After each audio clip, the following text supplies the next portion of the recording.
Hola, buenos días, buenas tardes, buenas noches o a la hora que estés viendo este video. En esta ocasión te traigo el último video del curso de introducción a los microcontroladores, que es la interfaz I2C.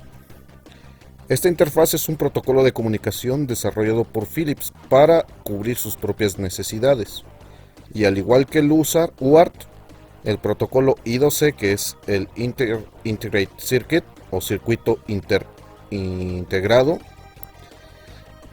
usa únicamente dos líneas de comunicación, que son el dato serial y un reloj serial, y se conecta de la siguiente forma, donde tenemos un PIC maestro que se conecta a varios PIC esclavos. Podemos ver que el reloj, que es una salida del maestro, tiene conexión con los esclavos de forma de entrada. Además tenemos las resistencias pull-up, que nos sirven para elevar la tensión de las líneas de transmisión a un nivel lógico. Los pulsos de reloj siempre los genera el maestro con el objetivo de sincronizar la transferencia con todos los esclavos conectados. Ahora vamos a ver las características de este protocolo. Recordemos que el protocolo fue diseñado para expandir las necesidades de un microcontrolador monolítico, ya sea una comunicación a otro microcontrolador, memorias EEPROM, convertidores digitales analógicos o analógicos digitales, memorias RAM, dispositivos LCD y el control de entradas y salidas extra. Este protocolo también tiene dispositivos que se clasifican como maestro o esclavo, en donde el maestro es el que inicia la transferencia de datos y genera la señal de reloj, mientras que el esclavo es cualquier dispositivo que sea direccionado por el maestro. También tenemos el caso del multimaestro, donde en una red de conexión I2C puede haber más de un maestro conectado controlando el bus, pero esto lo vamos a ver un poco más adelante cómo se da este control. Las características eléctricas de la interfaz I2C pues son que puede transmitir una velocidad de 10 kilobits por segundo y la capacidad del bus es de 40 picofaradios, y el número de dispositivos que se llegue a conectar jamás deben de superar esta capacidad. El procedimiento de comunicación entre dispositivos multimaestro es de la siguiente manera. Vamos a plantear el primer caso, donde el microcontrolador A quiere comunicarse con el microcontrolador B. A es el emisor y direcciona a B. A es el emisor y envía un dato a B, que es el receptor. Y por último, A termina la transferencia. En el segundo caso tenemos que el microcontrolador B quiere comunicarse con el microcontrolador A. B es el emisor y direcciona a A. B es el emisor y envía un dato al microcontrolador A, que es el receptor. Y la transferencia termina cuando B termina de enviar el dato. Así tenemos varias terminologías en la interfaz I2C, donde el receptor es el dispositivo que recibe información por la línea SDA. El maestro es el dispositivo que inicia la transferencia, genera el pulso de reloj y finaliza la transferencia. Después tenemos el esclavo, que es el dispositivo seleccionado por el maestro. Y el multimaestro es otro dispositivo que toma el control del bus. También tenemos otros conceptos que no propiamente son las partes de la comunicación, sino es el arbitraje. Cuando me refiero a partes de la comunicación es componentes como receptor, maestro o esclavo. El arbitraje es un procedimiento que garantiza que no haya más de un maestro controlando el bus. Y la sincronización es un procedimiento que sincroniza la señal del reloj del microcontrolador en un sistema multimaestro. Ya entendiendo lo que fue el multimaestro, ahora sí vamos a ver lo que es el protocolo de comunicación. Y al igual que la transferencia de datos por la interfaz UART, el I2C tiene una validación de bits por condiciones de inicio y de parada, una transferencia de datos en formato de bytes, un reconocimiento cuando se recibe el dato, una sincronización, el arbitraje, el direccionamiento, y esto es exclusivamente de la interfaz I2C. La interfaz I2C acepta dispositivos de diferente tipo de tecnología, ya sea CMOS, NMOS, TTL, etc. Esto es posible porque los niveles lógicos de los bits transferidos no tienen un voltaje físico, o fijo, porque dependen del voltaje de alimentación del sistema, es decir, VDD. Recordemos que al principio de este video vimos las resistencias pull-up que levantaban el voltaje de las líneas de comunicación. Para la validación de datos, la línea SDA debe de mantenerse estable durante un periodo de tiempo en el que el reloj está en nivel 1, por lo que la línea SDA solo puede cambiar de estado durante el periodo en que la señal esté en 0. Vamos a verlo de la siguiente manera. Tenemos la señal de reloj y la señal de datos. Cuando la señal de reloj está en un estado alto, todo dato que esté transmitiéndose por la línea de datos se considera como válido, mientras que cuando el reloj está en estado bajo, el dato o lo que se esté transfiriendo no se considera válido. Las únicas excepciones que tenemos, que ya son muy definidas, son la condición de inicio y de parada. Y aquí la volvemos a ver, donde la transición de datos del estado alto al estado bajo cambia mientras que el reloj se mantiene en estado alto. Por lo tanto, esta transición se le conoce como una condición de inicio, porque nuestro dato pasó del 1 al 0. La condición de parada es todo lo contrario. Tenemos una transición de 0 a 1 mientras el reloj está en estado alto. Ambas condiciones son generadas por el maestro. El bus se considera ocupado tras el inicio. Después de la parada, el bus se considera libre, y esto es muy importante cuando se tiene un sistema multimaestro. Todos los bytes de la entrada o de la línea SDA deben de constar de 8 bits. Cada byte va seguido por un bit de reconocimiento, o también llamado ACK, de Acknowledge en inglés. El reconocimiento inicia por el bit de menos peso significativo, de más peso significativo.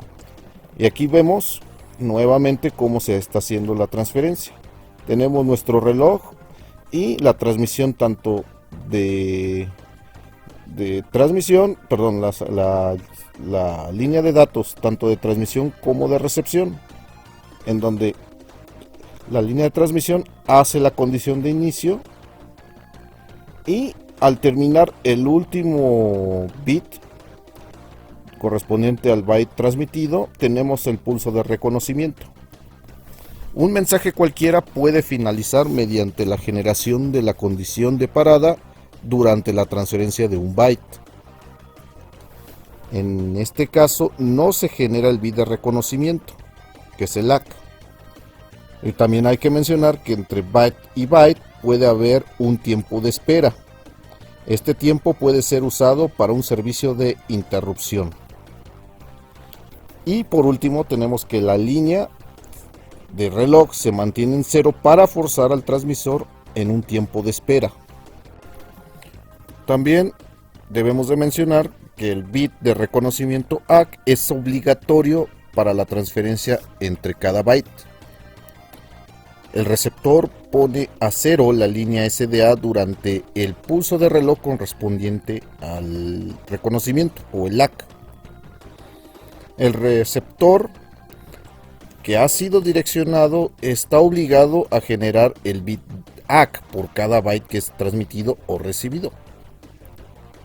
Cuando el receptor no genera el ACK, debe de mantener la línea SDA en nivel 1. Esta situación debe generar la condición de parada y abortar la transferencia. Recordemos que si el receptor reconoce el direccionamiento pero no está dispuesto a recibir más bytes, la transferencia se aborta. Después vamos a ver la sincronización, donde todos los maestros generan una señal de reloj sobre la línea SSL y los relojes de los dispositivos que deben de sincronizar. Tenemos un reloj correspondiente al microcontrolador 1, un reloj correspondiente al microcontrolador 2 y el reloj que está siendo usado para la transmisión. Vemos de que el microcontrolador 1 va a generar un tiempo de espera, permitiendo que el microcontrolador 2 pueda retrasar o adelantar en su caso para que esté sincronizado con el microcontrolador 1. Pasado eso, hay un periodo de tiempo alto en donde se sincroniza el microcontrolador 2 con el microcontrolador 1 y así es como ya tenemos sincronizado el sistema. Cuando un maestro genera un flanco descendente, lo que es la línea de reloj pasa a 0. Es cuando todos los dispositivos empiezan a temporizar sus periodos bajos. Un flanco ascendente en el reloj 1 no cambia el estado, como lo acabamos de ver, ya que el reloj 2 está en 0 en este instante. Por eso se tiene que esperar. SSL, es decir, la línea de reloj, mantiene un periodo bajo hasta que el dispositivo con el nivel 0 más largo termina. Y entonces la línea de reloj de la interfaz pasa a 1 y todos los dispositivos inician al mismo tiempo. Por lo tanto, así es como se sincronizan los microcontroladores usando la interfaz I2C. El arbitraje consiste en determinar qué maestro se va a hacer cargo del bus en un sistema multimaestro. Para esto, cada maestro debe compartir el bit de datos que transmite junto con su pulso de reloj y en un momento dado coincide con el nivel lógico de la línea de datos. Vamos a ver, tenemos nuestra línea de reloj y la línea de datos y está transmitiendo un microcontrolador con un dato 1 y otro microcontrolador con el dato 2. Cuando uno de los dos microcontroladores está transmitiendo un dato y ya no coincide con el pulso de reloj, como aquí lo vemos, entonces se considera que este maestro ha perdido el arbitraje. Por lo tanto, ahora el dato 2 es el que lleva el control del bus. Como toda interfaz de comunicación, la interfaz I2C también lleva un formato. Ya vimos las condiciones de inicio y de parada. Después de la condición de inicio, sigue un byte que es la dirección del dispositivo. Después sigue un bit que va a indicar la operación que se va a realizar. Si este bit fuera 1, significa que la operación es de lectura. Si es 0, la operación es de escritura. Una vez que termina este bit de transmitirse, sigue la respuesta del receptor, del acknowledge o del reconocimiento. Y posteriormente el transmisor manda un dato. Después se confirma que ese dato fue recibido y se repite la operación hasta que se indica la condición de parada. Posibles casos de transferencia son los siguientes.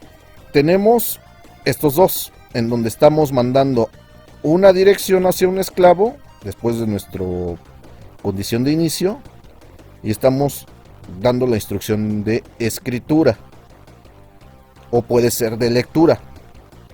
Ya después siguen los ACK o los acknowledge, seguido por los datos que se van a transferir hasta la condición de parada.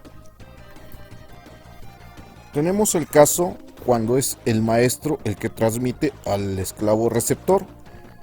Vemos de que después de la dirección y la escritura siguen los datos hasta la condición de parada. Para el siguiente caso tenemos que el maestro recibe desde un esclavo transmisor y después de la dirección empiezan los datos a ser recibidos. También tenemos otro caso especial en donde se comunica a múltiples esclavos.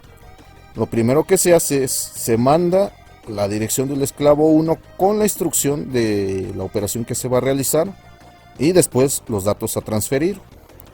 Posteriormente, y esto es opcional si se quiere meter una condición de parada o una condición de reenvío hacia lo que es el esclavo 2 con la condición o la operación que se va a hacer de seguido de los datos que se van a transmitir.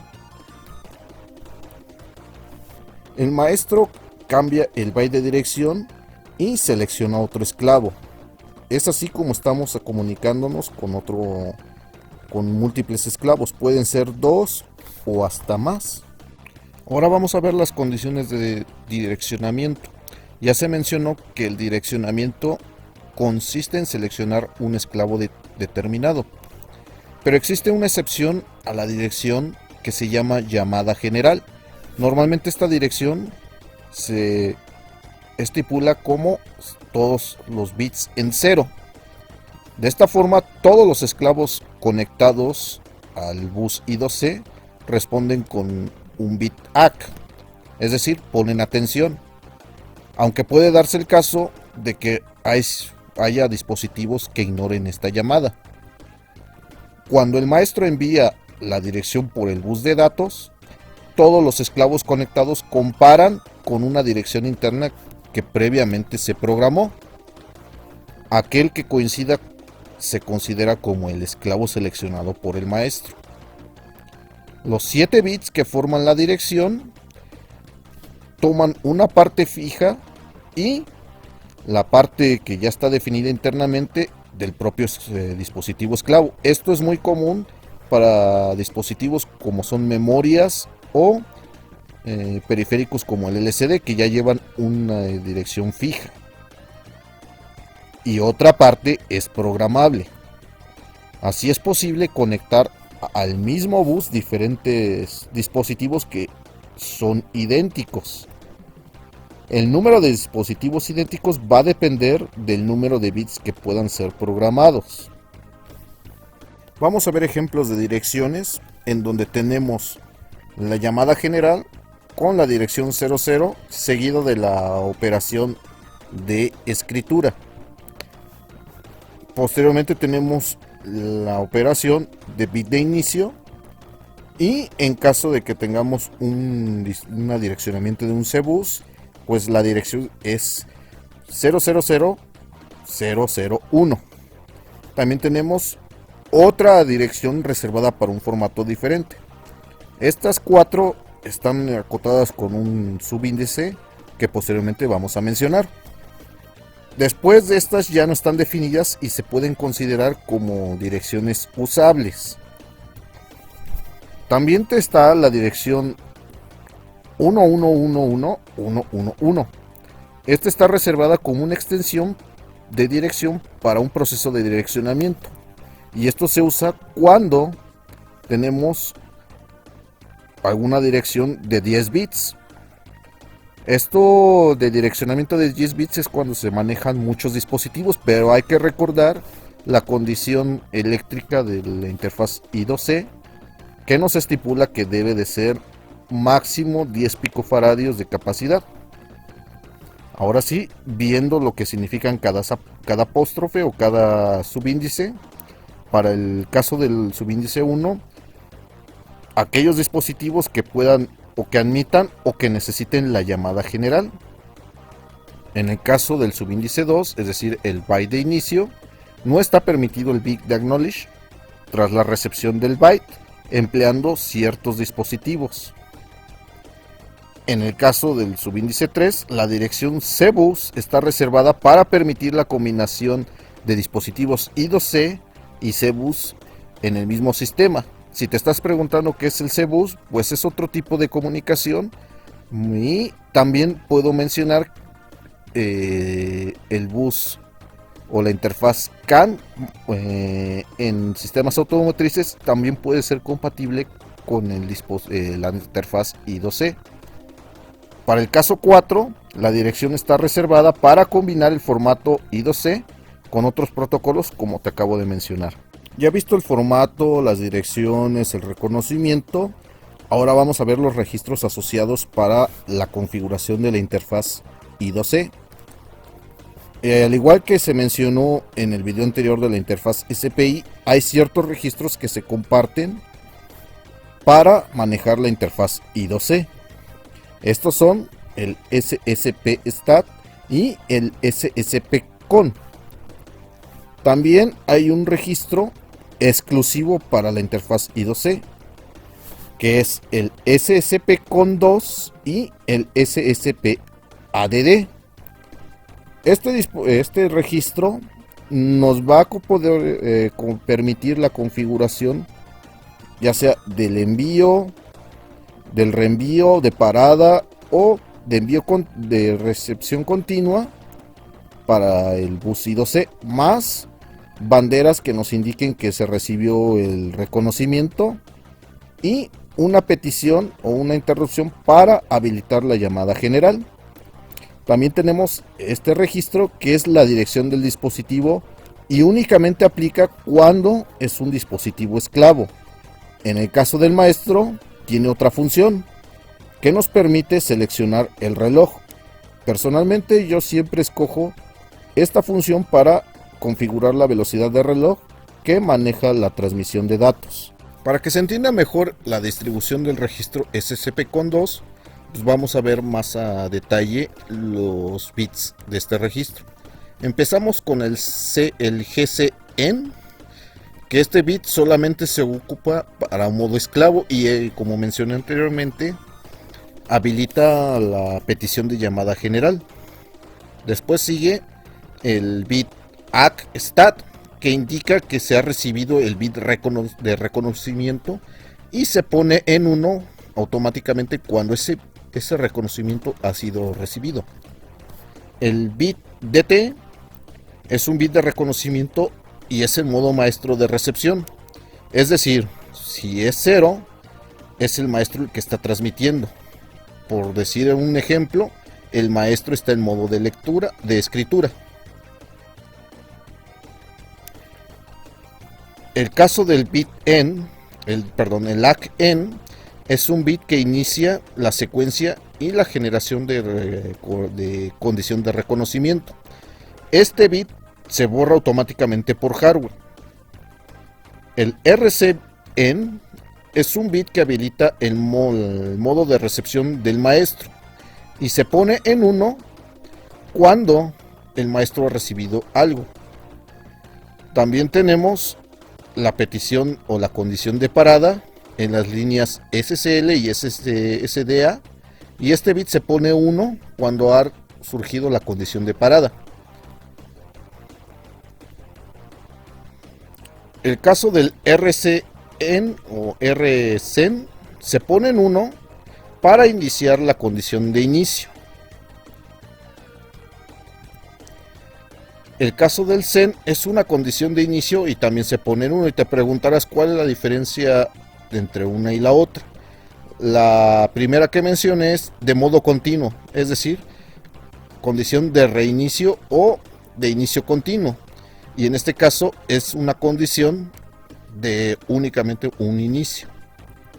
Ahora vamos a ver las condiciones de programación de la interfaz I2C. De la misma manera que hicimos la activación de la interfaz SPI, también se activa la interfaz I2C. Pero el usuario tiene estas 6 opciones en la interfaz I2C. La primera es generar la condición de inicio. Después la segunda opción es generar la condición de inicio de repetición de inicio, La tercera condición es escribir sobre el registro SSP-BUF para iniciar una transmisión de un dato o una dirección. La cuarta condición es la generación de parada. La quinta condición es la configuración del modo I2C en recepción. Y la última condición es generar la condición de reconocimiento al final de la recepción del byte de datos. También hay una secuencia de pasos que hay que realizar en una transmisión del maestro. Y esta es la primera, que se genera la condición de inicio con el bit zen en 1. Después, cuando se empieza a mandar el dato, y una vez que se termina, la bandera SCP-IF se pone en 1. Y esto hace que el módulo esperará hasta que finalice la operación antes del inicio de otra. Ya que se carga el buffer, es decir, el registro SCP-BUF, la dirección del esclavo a transmitir. Recordemos que primero se envía la dirección. Y toda esta información sale por la línea SDA hacia la dirección del esclavo. Una vez que el esclavo recibe esta información, genera el ACK en caso de que la dirección haya sido positiva para el esclavo, y entonces sí, el maestro activa el bit ACK-STAT, en donde empieza la operación de escritura. Después tenemos que se genera la interrupción al final del 9º pulso de reloj y la bandera SCP-IF se pone en 1. En el caso de que cargamos otra vez el registro SCP-BUF con un dato de 8 bits, pues empieza a transmitir automáticamente. Y esos 8 bits se transmiten por la línea SDA.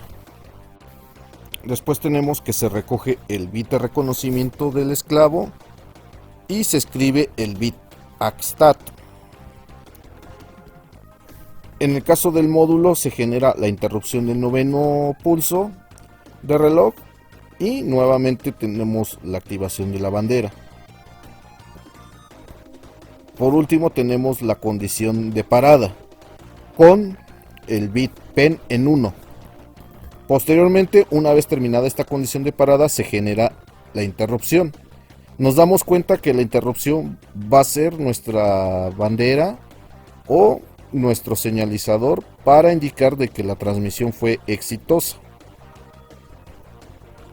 En el caso del modo maestro, el valor es usado en la generación de la frecuencia de transmisión y se escribe con el SCP-AD según los 4 bits de menos peso significativo. Después, ese valor se carga al contador BRG, que se decrementa hasta llegar a 0.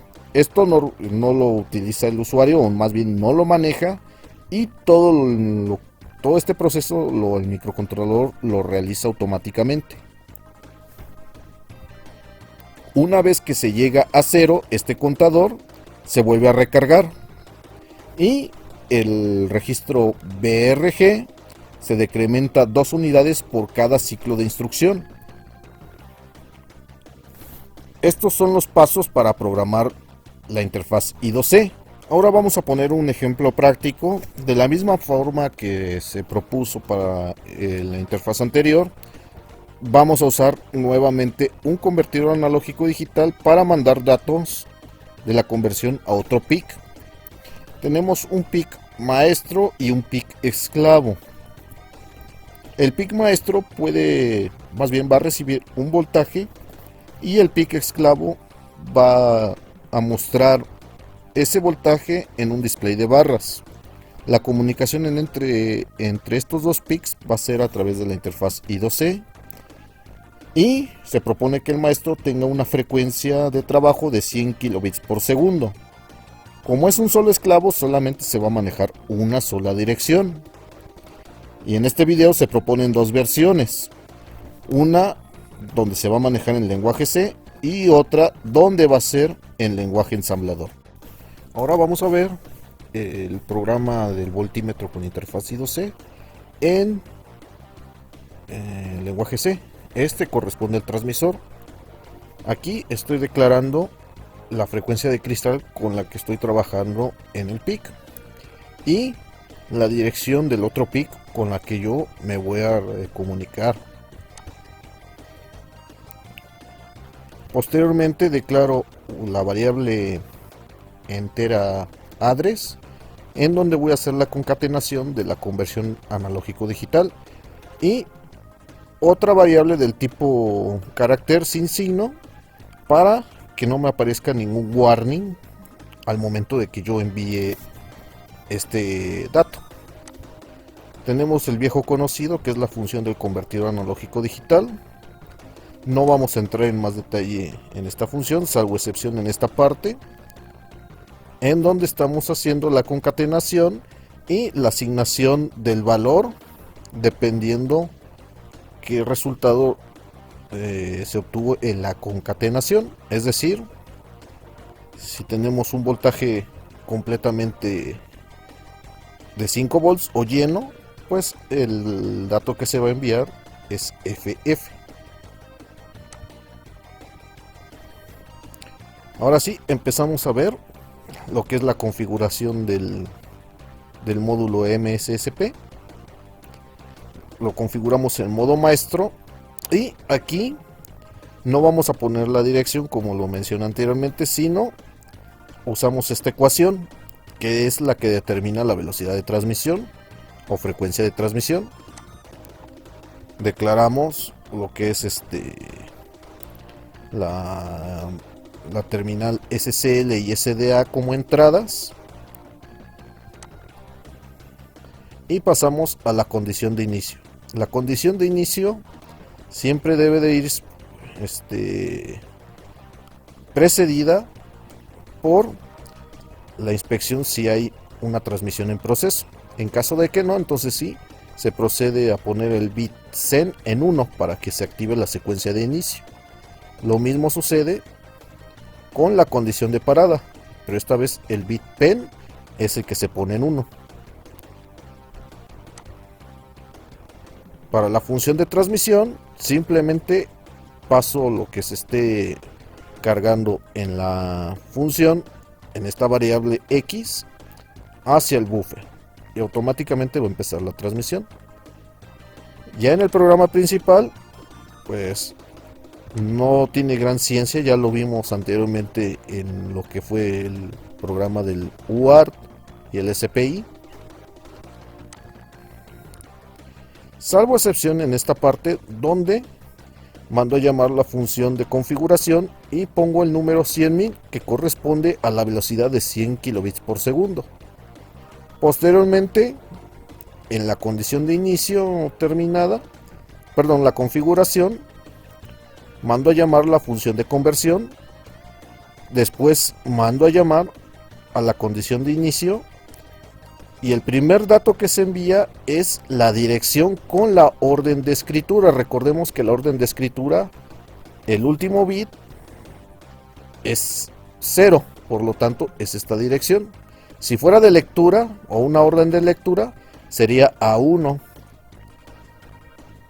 Una vez que se envía la dirección, entonces ahora sí se envía la conversión.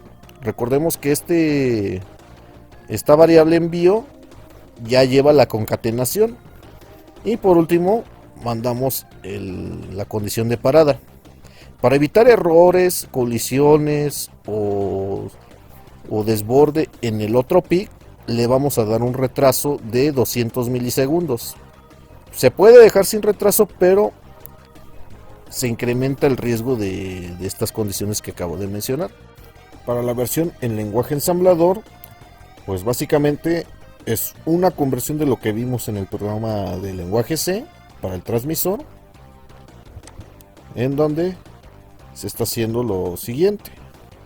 Declaro la subrutina de conversión de binario a decimal para hacer la concatenación.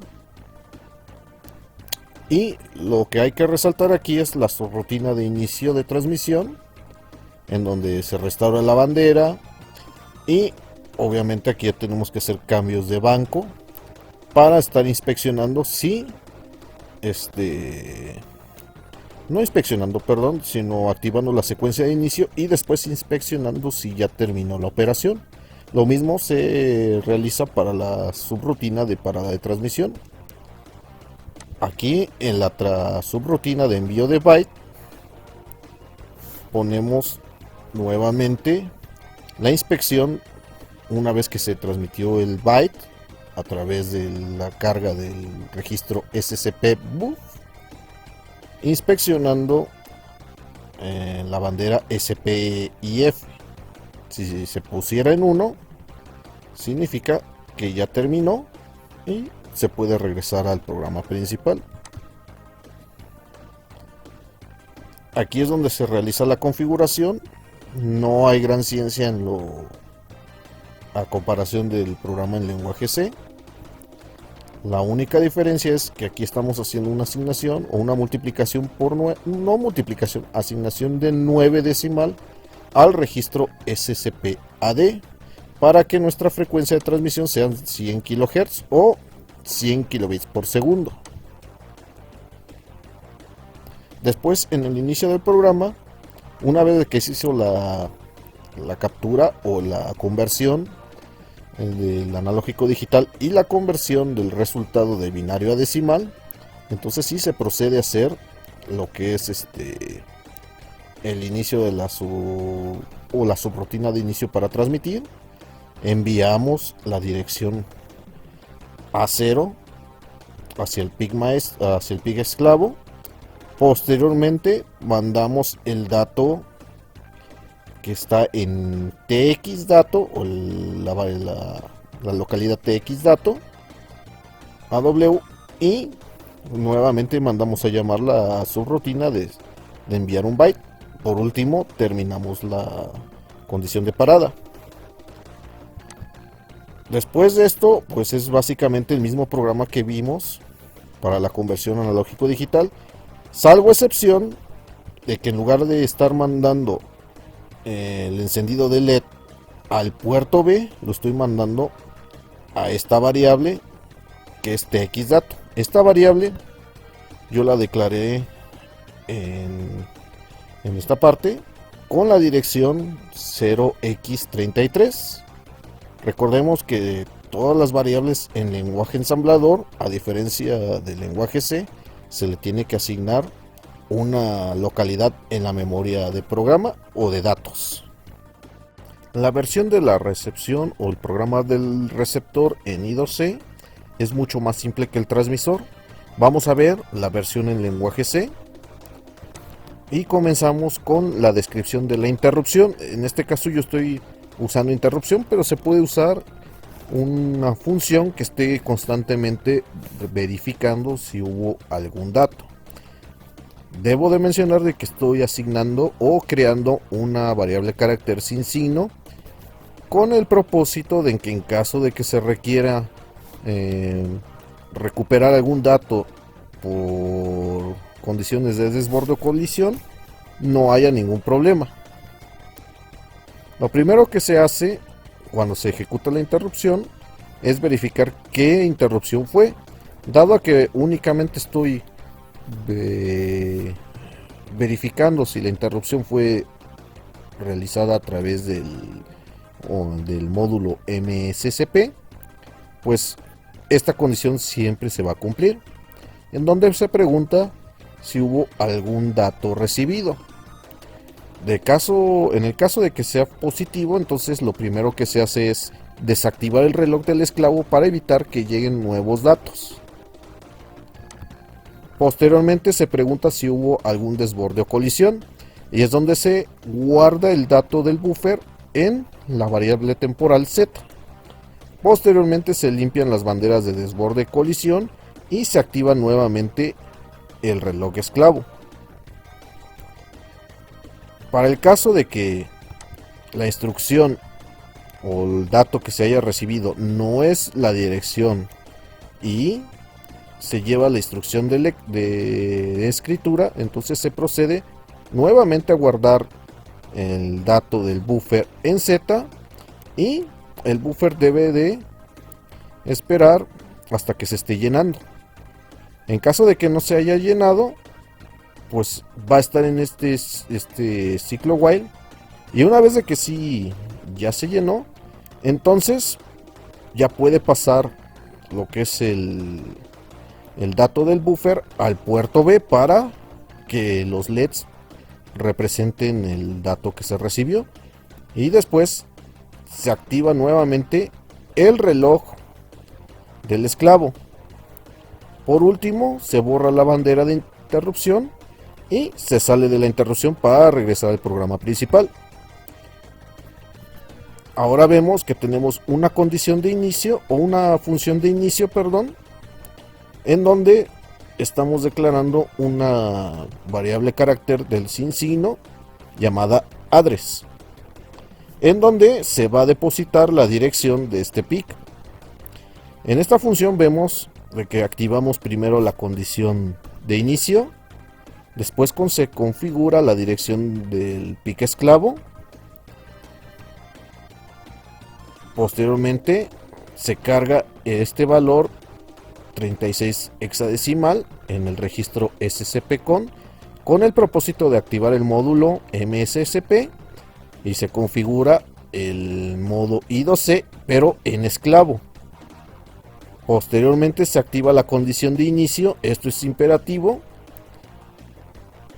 y de la misma manera que en el transmisor también se configura lo que es las terminales SCL y SDA como entradas. Ahora se configura o se activa el permiso general de interrupciones, seguido del permiso de interrupciones de otros periféricos que no están vinculados al registro INCON. Posteriormente se activa únicamente la interrupción generada por el módulo MSSP y se borra la bandera SSPIF, que es la que corresponde al indicador si hubo una interrupción del módulo MSSP. En el programa principal pues no tiene gran ciencia, dado que pues sí estoy activando aquí las resistencias POLOP, pero dado que es de salida no me van a afectar en ningún sentido las resistencias POLOP. Configuro el puerto B como pura salida, limpio el puerto B y entonces sí, mando a llamar la función de inicialización del esclavo con la dirección A0. Y por último, creo un loop infinito o ciclo infinito en donde va a estar esperando que se ocurra una recepción. De esta forma, este programa ya está completo. De la misma manera que la versión en lenguaje C, la versión en lenguaje ensamblador del receptor I2C es también un poco más sencilla que su equivalente del transmisor I2C en ensamblador. Vemos que declaro la subrutina, perdón, la rutina de interrupción de la misma manera que lo hice en lenguaje C y estoy preguntando si se recibió un dato. En caso que haya sido positivo, entonces se procede a pasar a determinar si fue una dirección o un dato y qué tipo de operación se dio. En este caso fue escritura. Posteriormente empezamos la operación de recibir el buffer o el dato y confirmar si ya se llenó o no el buffer. Una vez de que se haya llenado, entonces sí, se saca el dato a través del puerto B.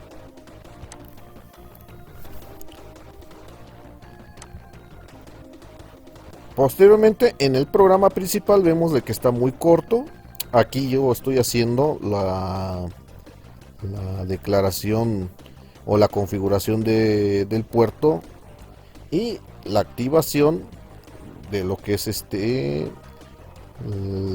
módulo MSSP con la carga de la dirección del PIC esclavo, de este PIC específicamente a través del registro W, cargando A0 hacia el registro SSPAD. Nuevamente declaro las terminales SCL y SDA como entrada y activo las interrupciones correspondientes. Posteriormente dejo un bucle o un ciclo infinito en donde va a estar esperando la recepción. De esta forma vemos de que este programa está simple. Ahora procedemos a probarlo en el simulador de Proteo. Para la simulación de este ejercicio proponemos este circuito en donde tengo un PIC maestro y un PIC esclavo. El PIC maestro está recibiendo el valor analógico en la terminal del puerto A RA0, obviamente configurada como entrada analógica. Posteriormente se están mandando lo que es los datos a través de los terminales SCL y SDA. Para verificar si está funcionando correctamente, estamos incluyendo lo que es un osciloscopio y un debugger del I2C. Hay que mencionar de que el cristal está configurado en 4 MHz, así como se declaró en el programa principal del maestro. Y el PIC también se declara como con una frecuencia de trabajo de 4 MHz.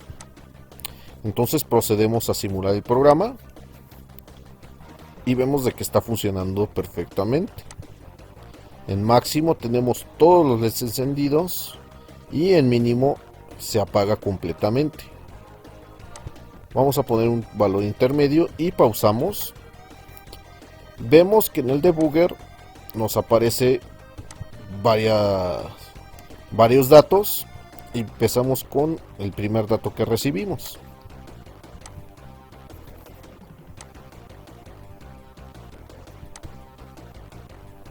Nos dice que el primer condición que se está recibiendo es la de inicio.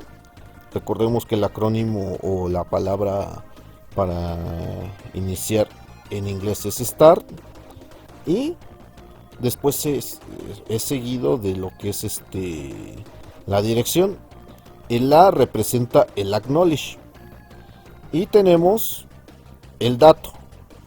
Si le damos con más detalle, vemos de que el debugger nos está diciendo estos son los bits que se están recibiendo.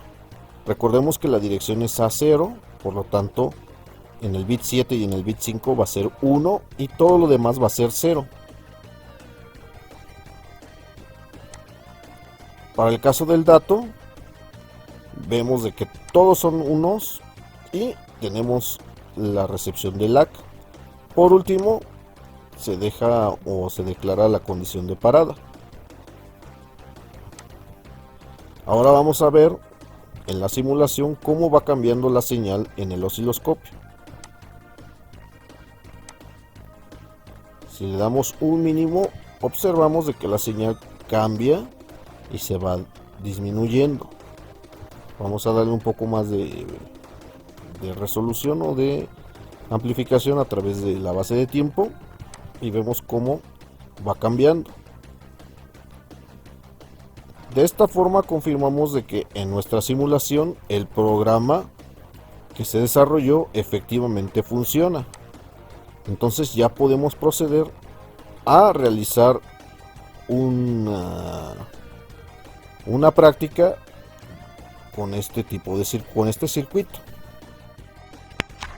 Ahora vamos a ver ya en la versión del programa que se vio en el simulador, pero en un circuito real.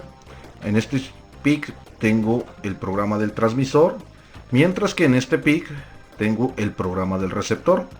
Como vemos, el receptor indica que hay cierto valor o cierto dato que está recibiendo. Eso significa que probablemente mi circuito del analógico digital no está aterrizando completamente el valor 0. Lo pongo al mínimo y aún veo que está en una línea. Si sigo incrementando,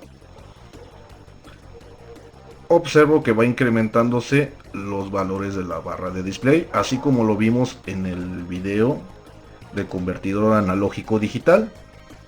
Se sigue subiendo y vemos de que ya está completamente al máximo. Y es así como vemos de que sí funciona el circuito del simulador. En esta parte tengo las resistencias, que son las pull-up, para elevar la tensión de las líneas SCL y SDA de la interfaz I2C. Con esto ya confirmo que efectivamente mi programa funciona. Aunque también hay que considerar de que puede haber algunos errores. Por ejemplo, tuve algunos detalles cuando cambié los valores de 4.7K por 10K y no encendía el LCD. El display de barras. Y eso es porque se me caía la tensión de las líneas de SDA. Lamentablemente mi osciloscopio ya no funcionó y no pude hacer las capturas de señal. Lo mismo para ver la señal de voltaje que está entrando en el analógico digital. Entonces podemos decir que esto ya sería todo y concluimos el curso de introducción a microcontroladores. Espero que te haya gustado el curso, los videos que subí, y si estás interesado también estoy realizando un curso de fundamento de diseño digital y el que también ya está concluido, el curso de arquitectura de computadoras. Muchas gracias por tu atención y nos vemos.